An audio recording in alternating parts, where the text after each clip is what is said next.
Hello guys, welcome to our channel Samriddhi Academy. आज फिर से आप लोगों का हमारे एक शॉर्ट वीडियो में स्वागत है।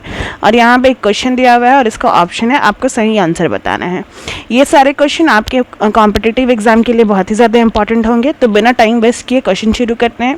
क्वेश्चन है, the maximum number of electrons that can be accommodated in a cell depends on the formula. तो हमारे पीरियोडिक टेबल में टोटल 118 एलिमेंट होते हैं और पूछ रहे हैं उन सारे एलिमेंट के शेल में कितना नंबर ऑफ इलेक्ट्रॉन होगा, ये किस फॉर्मूला से हम लोग पता करेंगे। तो ये हम लोग अपने 9 क्लास में ही पढ़ चुके हैं कि हम लोग 2n² फार्मूला से पता करते हैं। तो ऑप्शन डी इसका सही है। फार्मूला होता है 2n², वेयर n का जो वैल्यू होता है वो नंबर ऑफ शेल होता है, नंबर ऑफ शेल जिसको हम लोग KLM n से जानते हैं और सबको 2n² के फार्मूला से निकालेंगे। अगर k के लिए हम लोग 2n² का फार्मूला यूज़ करें तो k का नंबर 1 वैल्यू होता है, l का 2 होता है, m का 3 होता है और n का 4। तो यहाँ पे 2 × n क्या हो गया 1, तो 1 का स्क्वायर कितना होता है, तो 1 2 तो 2 1 जा 2, यानी कि k में टोटल कितना इलेक्ट्रॉन रह सकता है l। सिमिलरली हम लोग सबका पता करेंगे तो l का 8 आएगा, m में निकालेंगे तो 18 आएगा, में निकालेंगे तो 32 आएगा। इसी फार्मूला से 2n² के फार्मूला से निकालेंगे तो l के लिए n का वैल्यू 2 हो जाएगा, m के लिए n का वैल्यू 3 हो जाएगा और n के लिए n का वैल्यू 4 हो जाएगा। सबका स्क्वायर करेंगे। फॉर एग्जांपल l का अगर करके देखते हैं, हम लोग यहाँ पर चेक कर लेते हैं। 2n² है तो 2 × n का वैल्यू 2 है, 2 का स्क्वायर 4, तो 4 2 जा 8, यहाँ पे 18 आया है।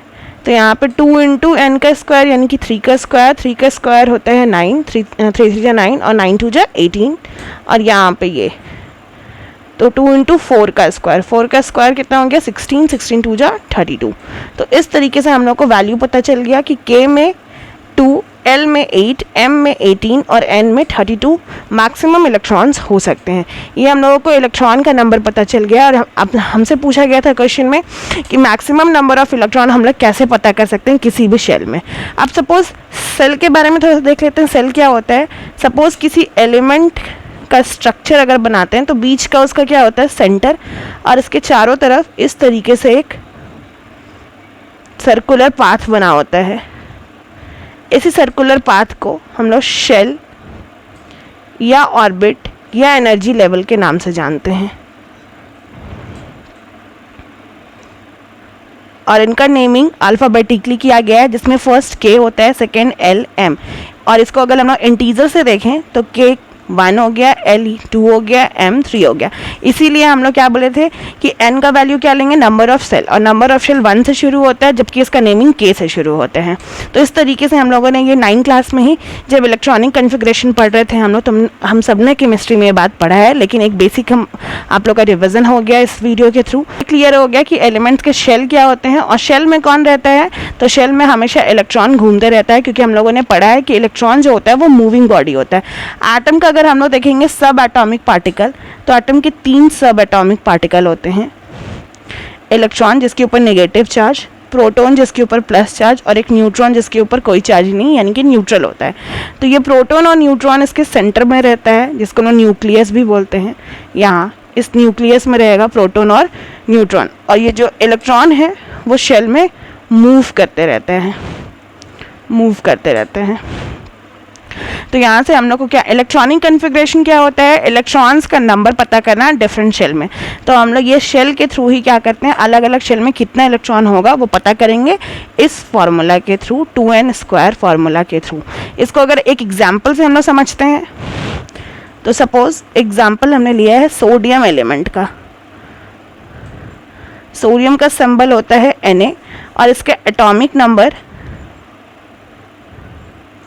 11 होता है, और हम लोग को पता है जो एटॉमिक नंबर होता है वही इलेक्ट्रॉन का नंबर होता है। तो इलेक्ट्रॉन का नंबर भी क्या हो गया 11, यानी कि सोडियम में टोटल इलेक्ट्रॉन का नंबर 11 है। अब हमको पता है करना है कि इसमें कितने शेल होंगे और हर सेल में कितना इलेक्ट्रॉन होगा। तो हम लोग पता कर सकते हैं। सबसे पहले हम लोग को k पता है, तो k शेल तो होगा, फिर l होगा, फिर m होगा, फिर n। ये 4 हम लोग को पता है, चारों लिख लिए। इसके आगे भी शेल का नंबर जा सकता है, लेकिन फिलहाल हम लोग इतने ही में काम करेंगे। टोटल इलेक्ट्रॉन कितना है 11 और K में मैक्सिमम कैपेसिटी कितना है 2, तो 11 में से 2 इलेक्ट्रॉन यहाँ चला गया, बाकी हमारे पास कितना बचा 9।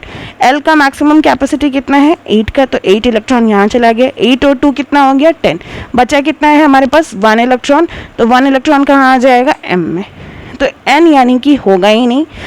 सोडियम का जब भी हम इलेक्ट्रॉनिक कन्फिग्रेशन करेंगे तो उसमें N शेल नहीं होगा, उसमें सिर्फ 3 शेल होंगे K L M, और हर शेल में अलग अलग इलेक्ट्रॉन होगा 2 8 1, K में 2 L में 8 और M में कितना है 1। तो अगर कोई पूछे सोडियम के बाहर वाले शेल में यानी कि वैलेंस सेल में कितना इलेक्ट्रॉन है तो 1, M हो गया इसका वैलेंस सेल और 1 हो गया इसका वैलेंस इलेक्ट्रॉन। और इसमें टोटल नंबर ऑफ शेल अगर पूछा जाए, टोटल नंबर ऑफ शेल है 3, ओके, यहाँ दिख रहा है K L M।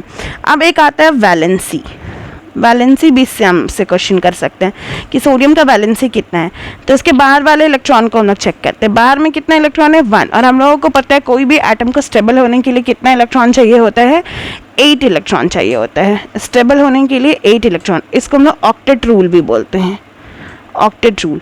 तो अपना ऑक्टेट कंप्लीट करने के लिए सोडियम क्या करेगा, M में इसको 7 इलेक्ट्रॉन और चाहिए, तो ये 7 इसको कोई डोनेट करेगा तभी मिलेगा, तो 7 इलेक्ट्रॉन बहुत बड़ा कैपेसिटी है, बहुत बड़ा नंबर है, तो 7 इलेक्ट्रॉन कोई इसको डोनेट नहीं करेगा बल्कि ये अपना 1 इलेक्ट्रॉन लूज़ कर देगा, और लूज़ करने की वजह से क्या होता है सोडियम के ऊपर प्लस चार्ज आता है, क्योंकि केमिस्ट्री का रूल है, यहाँ पे साइड में मैं लिख रही हूँ। अब देखो इलेक्ट्रॉन जब भी लूज़ होगा तो प्लस चार्ज, और इलेक्ट्रॉन जब भी गेन होगा तो एलिमेंट के ऊपर माइनस चार्ज, और यहाँ से हम लोग को पता है जब चार्ज आ रहा है तो एटम्स अब नहीं रह जाएंगे, ये आयंस बन जाएंगे, तो जो एलिमेंट्स के एटम है वो किस में चेंज हो गए आयंस में, और 2 आयंस होते हैं कैटायन और अनायन। यहाँ पे सोडियम ने क्या किया 1 इलेक्ट्रॉन अपना लूज़ कर दिया, तो जितना इलेक्ट्रॉन लूज़ किया वही उसका क्या हो जाएगा वैलेंसी। सोडियम ने 1 इलेक्ट्रॉन क्या किया लूज माइनस हुआ, इसीलिए सोडियम आयन बन गया, ये पहले एटम था सोडियम का और ये अब आयन बन गया। इसका वैलेंसी इलेक्ट्रॉनिक कन्फिग्रेशन था 2 8 1, और इसने 1 लूज किया तो इसका सिर्फ हो जाएगा 2 और 8, तो बाहर वाले शेल में इसमें कितना इलेक्ट्रॉन आ गया 8। तो इस तरीके से हम लोग वैलेंसी भी पता कर सकते हैं, वैलेंस इलेक्ट्रॉन, वैलेंस सेल, और किस फार्मूला से निकाल सकते हैं, ये सारा चीज़ हम लोग पता कर सकते हैं। तो आपने देखा कि एक क्वेश्चन से हमें यहाँ पे बहुत सारे क्वेश्चन का जवाब मिल गया, वैलेंस इलेक्ट्रॉन, वैलेंसी क्या होता है, वैलेंस सेल क्या होता है, हम लोग ईसी कैसे करते हैं। इलेक्ट्रॉनिक कन्फिग्रेशन इतना शॉर्ट नहीं है, लेकिन यहाँ पे एक बेसिक आपको समझ में आ गया कि हम इलेक्ट्रॉनिक कन्फिग्रेशन कैसे करते हैं। आयंस के बारे में भी हम जान गए, एटम के सब एटॉमिक पार्टिकल्स के बारे में भी जान गए। तो ऐसे ही होता है, एक क्वेश्चन में बहुत सारे क्वेश्चन छुपे हुए होते हैं। और अगर आपको ये वीडियो अच्छी लगी हो तो इस वीडियो को ज़रूर लाइक करिएगा, अपने दोस्तों के साथ शेयर करिएगा, और हमारे चैनल को सब्सक्राइब भी ज़रूर करिएगा ताकि आपको ऐसे क्वेश्चन और मिलते रहें। Thank you.